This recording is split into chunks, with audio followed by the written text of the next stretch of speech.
So I'm just gonna play through Falling in Love with Jesus and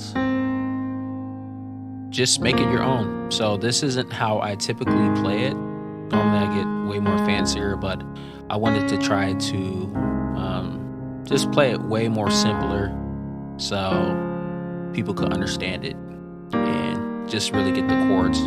First part I played through, and then the second part I kind of slow it down so you can look at the chords. So pause, rewind, and yeah, write down the chords.